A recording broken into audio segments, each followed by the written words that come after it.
সাম্প্রতিক এবং অত্যন্ত প্রাসঙ্গিক বিষয়, শুধু আলোচনার জন্য আলোচনা ওই রকম বিষয় নয়। একদিকে সামনে বাজেট অর্থাৎ অর্থের বিষয়, আবার ইসলামী ব্যাংক বাংলাদেশের একটি বৃহৎ ব্যাংক। ইসলামী ব্যাংক অর্থই শুধু ওখানে ইসলাম সম্পৃক্ত বিষয়াদি তা কিন্তু নয়। তো বাংলাদেশে প্রতিষ্ঠান দখল যে একটা সিলসিলা চালু হয়েছিল, আপনাদের এই ইটিবিও এর একটা উদাহরণ। জি, কিভাবে একটা প্রতিষ্ঠান দখল হয়ে যেতে পারে ম্যাজিকের মতো। দখলবাজরা প্রস্তুত থাকে, শুধু একটা ইশারা করবে, আসবে আর বসবে আর লুটপাট করবে। তো ইটিবি গণমাধ্যম জগতে একটা মাইলস্টোন। বাংলাদেশে কোনো আবেগও কাজ করেনি, এখানে কোনো বিবেকও কাজ করেনি যে কি নিয়ে কি করছি। এরপরে ব্যাংকিং জগতে ইসলামী ব্যাংকের প্রতি যে একটা লোলুপ দৃষ্টি, সেটা আওয়ামী লীগ আমলে এত সুন্দরভাবে চরিতার্থ করা হয়েছে এস আলম নিয়ে, তাকে দিয়ে করানো হয়েছে। তো এস আলমের সাম্প্রতিক নাম হয়ে গেছে এসো আলম, অর্থাৎ আলম আবার আসছে বা আসবে। তো একদম এস আলম যার নাম, তিনি এখনো না আসলেও এই নামটা কে দিয়েছে এসো আলম? আপনারা এটা মাঠে ঘাটে উচ্চারিত হচ্ছে, যারা আন্দোলন করছে। তো এস আলম না এলেও যখন এসো আলম বলা হচ্ছে, কে আলম কিন্তু চলে এসেছেন, অর্থাৎ খুরশিদ আলম। ও আচ্ছা, আপনি আলম ঠিক আছে। তাহলে বাস্তবতাটা বোঝেন, এটা একটা আতঙ্কের বিষয়। এই গেল একটা দিক। আবার সংসদে আলোচনাগুলো যেই মাত্রায় হয়েছে, যখন কেউ ঝগড়াঝাটি করে, এর মধ্য দিয়ে আমরা গণমাধ্যম কর্মীরা কিন্তু আস্তে করে কিছু তথ্য পেয়ে যাই। কে কখন কি করেছে, কে এস আলমের কাছাকাছি গিয়েছে, কে এস আলমকে আশ্রয় দিয়েছে, কে পালাতে দিয়েছে, কে টাকা সংরক্ষণের ব্যবস্থা করে দিয়েছে, সব তথ্য কিন্তু চলে আসে। হয়তো আমরা এখন বিচ্ছিন্নভাবে তথ্যগুলো এসেছে। আপনার মনে থাকার কথা, 1/11 সময়ের বা তার পরবর্তী কয়েকটা ঘটনা আমরা কিন্তু ভাষায় আলোচনা করতাম।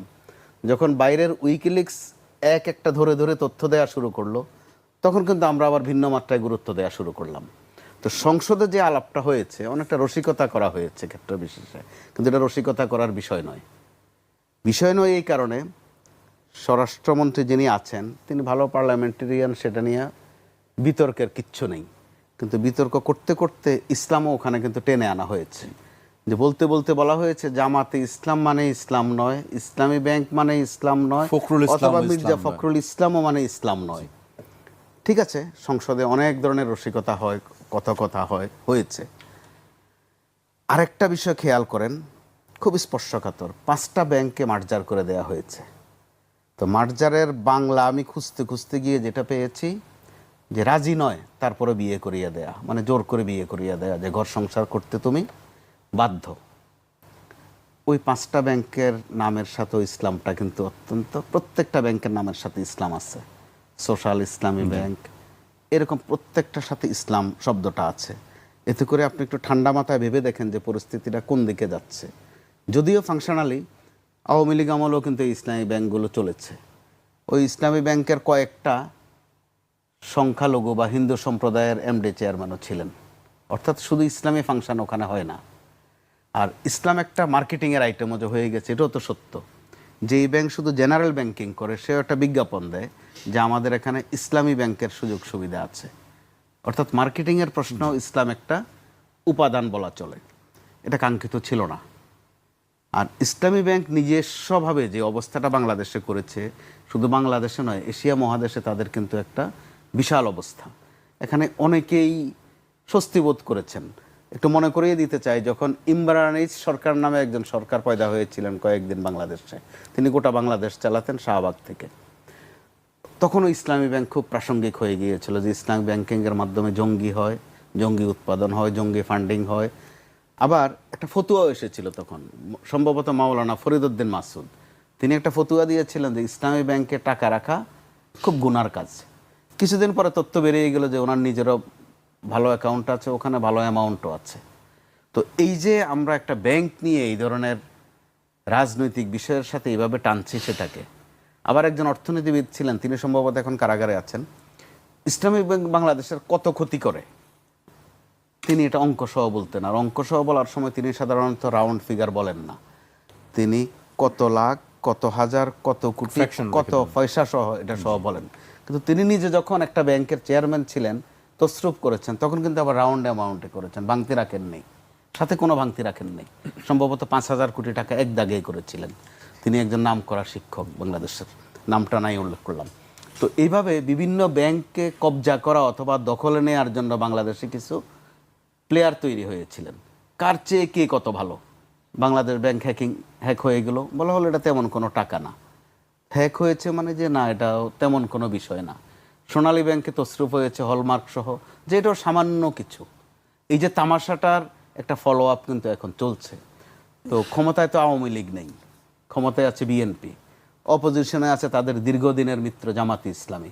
তারা এখন বাহাস করতে গিয়ে, পরস্পরকে খোঁচা দিতে গিয়ে, কে ওখানে কি ম্যানিপুলেট করেছেন, কোন মহামান্যকেও ওখানে একটা দায়িত্ব দেওয়া হয়েছিল যে তসরুপটা আরও কত নিখুঁত, আরও কত সুন্দরভাবে করা যায়। তো এই পুরনো কিছু কথাও যেমন নতুন করে আসছে। আর সংসদে স্বরাষ্ট্রমন্ত্রী আর জামাত ইসলামের আমির সাহেব যে বিতর্ক করেছেন, আমার মতো আরও অনেকেই মনোযোগ দিয়ে কিন্তু শুনেছেন। কি শুনেছেন? তাদের ঝগড়া শোনেন নেই, তথ্যগুলো ফলো করেছেন, যে কে ওখানে কি করে, কে কত টাকা নেয়, কার নির্বাচনী ফান্ডে কত টাকা যায়। এতে করে ওই যে ঘরের কথা বাইরে জানলো কেমনে, ওইটা কিন্তু মানুষের নতুন নতুন করে জি। জানা হচ্ছে। জি। যার জেরে এখন তোলপাড় কেন, আরও কত কিছু যেন আমাদের সামনে সহ্য করতে হয়। নমুনা কিন্তু ভালো বলছে না। একদিন পরে বাজেট, তার আগে একটা ব্যাংকিং সেক্টরে তোলপাড়, মতিঝিল দিলকুশা এলাকায় কিন্তু হাঁটা যাচ্ছে না গত কয়েকদিন। এমনকি ইটিভি সহ কাউরন বাজারের এই বেলটাও কিন্তু প্রত্যেক দিন প্রসেশন থাকছে। এবং তার ভাইয়ের একটা কথা থেকে শুরু করি, যে কথাটা পার্লামেন্টে বলা হয়েছে যে ফখরুল ইসলাম আলমগীরের যে ইসলাম সেটা ইসলাম নয়, জামাত ইসলামের ইসলাম ইসলাম নয়, আর ইসলামী ব্যাংকের ইসলামও ইসলাম নয়। আমি স্রেফ যদি রসিকতাও ধরি, আপনি আসেন রসিকতা অথবা সিরিয়াস, আপনি যেটাই ধরেন, ইসলামের সাথে তো ইনফ্যাক্ট এই নামগুলোর কোনো সম্পর্ক নাই। সেই হিসেবে স্বরাষ্ট্রমন্ত্রী একটা সুন্দর সত্য কথা বলেছেন। আমি এর সাথে একটা জিনিস খালি অ্যাড করে দিব, এটার সাথে অ্যাড করবো এরকম, বাংলাদেশের গণতন্ত্র কিন্তু গণতন্ত্র নয়। বাংলাদেশের গণতন্ত্র কি? গণতন্ত্র হলো মেজরিটি লোকের যে ওপিনিয়ন সেটাকে অ্যাকসেপ্ট করার নাম গণতন্ত্র। বাংলাদেশে সেটাকে উপেক্ষা করার নাম গণতন্ত্র। গণভোটে 69% লোকে ভোট দিছে, সেটাকে আপনি উপেক্ষা করছেন, এটার নাম গণতন্ত্র। তো এই উপেক্ষা করে আপনি যদি পার্লামেন্টে গিয়ে কথা বলতে যান, who will listen to you? আলাপ করতে পারেন। এটা হলো গায়ে যখন জোর থাকে তখন নানান ভঙ্গিমায় বলা যায়। আমি আবারও বলছি, বাংলাদেশের গণতন্ত্র গণতন্ত্র নয়, কারণ 69% লোক ভোট দিচ্ছে, সেটাকে আপনারা উপেক্ষা করছেন। আপনি গণতন্ত্র মানবেন না, আপনি ওপিনিয়ন দিচ্ছেন। সেকেন্ড থিং আসি, টাকা তসরুফ। ইসলামী ব্যাংকের আলটিমেটলি তার টাকা তসরুফ। সেটা কি বলছেন? 2 ধাপে 11,000 কোটি টাকা করে ব্যয় করা হয়েছে। কি খাতে? RDS, রুরাল ডেভেলপমেন্ট স্কিম, এর নামে টাকা দেওয়া হয়েছে প্রথম এক ধাপে। এটা আগস্টের আগে, অভ্যুত্থানের আগে। কি 10,000 টাকা করে ঋণ টিন দিয়ে, এবং পরে আবার সেটা মৌকুব করে দিয়েছে। দ্যাট ইজ টাকাটা তাদেরকে দান খয়রাত করছে। কি জন্যে? বেহেস্ত বাবা, ভোট দিবা। আবার 5 আগস্টের পরে এই ইলেকশনে আগ পর্যন্ত আবার 11,000 কোটি টাকা দিছে, ভোট দিবা। আমি এই বক্তব্যটাকে যদি সত্যি ধরে নিই, অফকোর্স যদি এটা হয়ে থাকে সেটার বিচার করা উচিত, তদন্ত করা উচিত, যেটা জামাত ইসলামকে ইঙ্গিত করে বলা হয়েছে। এবং জামাত ইসলামের আমির বীর দর্পে বলেছে, চ্যালেঞ্জ জানিয়েছেন যে আপনারা ওভাবে বলছেন কেন? বলেন জামাত ইসলাম করেছে, নাম বলেনি, কিন্তু উনি বলেছেন যে নাম বলেন। তারপর বলছে নাম বলতে। জি। তো আপনি যখন খুব সত্যবাদী, খুব স্ট্রেট ফরওয়ার্ড হবেন, আপনার কাছে যদি প্রমাণ থাকে, এভিডেন্স থাকে, আপনি এইভাবে বলবেন।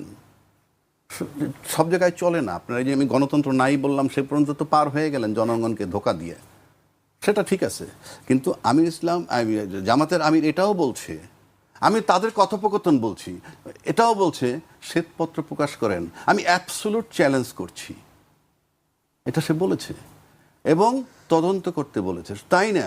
বলছে এই একই কথা আবুল বারাকাত বলেছিলেন, যে ইসলামী ব্যাংকের ফান্ডিং করে জঙ্গিদের। পরিষ্কার উনি ওইভাবে বলছেন, জঙ্গিদের। আর দাড়ি কমা সেমিলিক্লোন যখন দিতেন, এটা তখন মনে হয় আমার মতো, আমি যখন হোস্টেলে পড়তাম, আমার বাপের কাছে চিঠি লিখতাম, 540 টাকা 70 পয়সা লাগবে। তা আমার বাপ মনে করতো বিষয়টা চূড়ান্ত, এত একুরেট হিসাব করে আমার ছেলে পাঠাইছে। আর যদি রাউন্ড ফিগার পাঠাইতেন তাহলে প্রশ্ন করতো তখন ফ্যাকশন নাই কেন একেবারে। তো উনি সেটা করছেন, উনি ওটা করছেন, উনি কৌশল এই দেশের লোকেরে বুঝাইছেন। এটা সাধারণ লোকেরে বোঝানো যাইতে পারে। আপনাকে যখন কাস্টডিতে নেওয়া হয়েছে তখন কিন্তু বলা হয়েছে সমস্ত মিডিয়া, আপনারা মিডিয়া আপনারা লিখছেন বিশ্ববিদ্যালয় অর্থনীতির প্রফেসরকে জেলখানা নিচ্ছে, একবারও বলেননি ফান্ডিং তসরুপ করছে, জনতা ব্যাংক তসরুপ করছে এইসব। আমি চ্যালেঞ্জ করে দিলাম, আপনি দেখেন একটা পত্রিকা, কেউ লেখেননি, ইউনিভার্সিটির শিক্ষক। আর এইরকম বেলা একটা ঘটনা ঘটলে পরে তাহলে তখন ওই ব্যক্তি এটা করছেন, উনি মাদ্রাসার বা অমুক এই, হুইচ ইজ ভেরি পেইনফুল। আপনি যখনই কেলেঙ্কারি কথা ধরবেন, অফকোর্স আপনি আসেন শেয়ার বাজারে কেলেঙ্কারি, আসেন পার্লামেন্টে আলোচনা করেন, উই ওয়ান্ট টু সি ইট, পার্লামেন্টে আলোচনা করেন। সোনালী ব্যাংক কেলেঙ্কারি, জনতা ব্যাংক কেলেঙ্কারি, বাংলাদেশ ব্যাংকের টাকা চুরি, বেসিক ব্যাংকের কেলেঙ্কারি, কি এগুলি মাপ? অফকোর্স ইসলামী ব্যাংকে যারা করছে তারা যদি এটা করে থাকে, এদের যেভাবে অ্যাকশন নেবেন একই কায়দায় এই বিষয়গুলো পার্লামেন্টে আসতে হবে। যদি বলেন বিরোধী দল আনবে, কেন?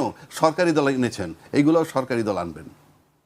এটা বাংলাদেশ, এটা আমার সকলের দেশ, জনগণ এই দেশের মালিক বলতেছেন আপনারা, জনগণকে উপেক্ষা করবেন না।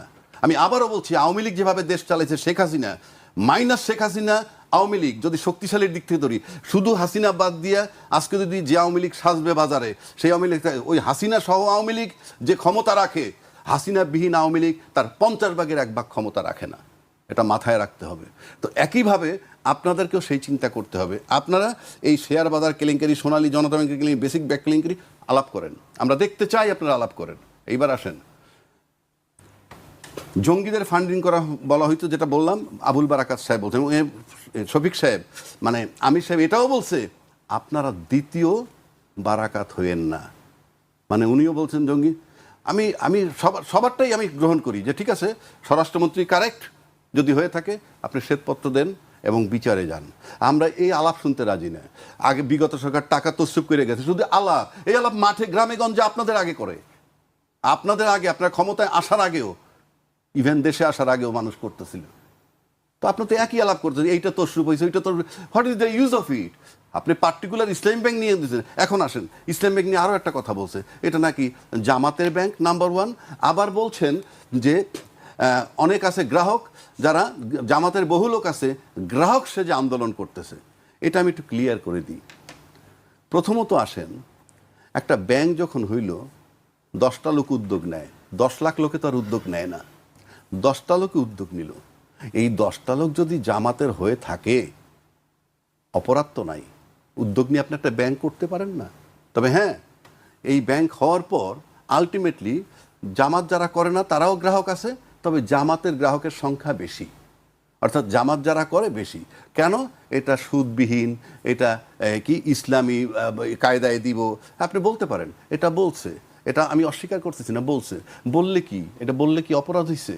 অপরাধ তো হয় নাই। এক, আর ওই 5 জন জামাতের লোক নিয়ে যদি ইসলাম ব্যাংকটা করে ফেললো, এটা জামাতের ব্যাংক হবে? কেন হবে? 2টা আপনার এক্সাম্পল দিব। একটা এক্সাম্পলে যদি আপনি আইনের ভাষায় আসেন, আইনের ভাষায় কিন্তু একই লোক, একই ব্যক্তি 2টা বিচার করে। যেমন ঢাকার জেলা জজ, ডিস্ট্রিক্ট সেশন অ্যান্ড ডিস্ট্রিক্ট জাজ বলা হয় তাকে। উনি যখন ক্রিমিনাল কেসের বিচার করেন তখন তাকে বলা হয় সেশন জাজ, এটা জেনে রেখেন, তখন তাকে বলে সেশন জাজ। যখন উনি দেওয়ানি মামলা, জমি জমার মামলাটা শুনেন, তখন তাকে বলা হয় জেলা জজ। তাহলে ব্যক্তি কিন্তু এক। একইভাবে ইসলামী ব্যাংকের গ্রাহক যদি জামাতে ইসলামের সদস্য হন, সে তো এখন গ্রাহক হিসাবে আন্দোলন করতেছে, ওই ব্যাংকের গ্রাহক, ওই ব্যাংকের অ্যাকাউন্ট হোল্ডার। অপরাধটা কোথায়? আপনারা বানাচ্ছেন এটা জামাতি ব্যাংক। মানে জামাতি ব্যাংক মানে কি? 1 নম্বর, তারা কি ব্যাংক করতে পারবে না?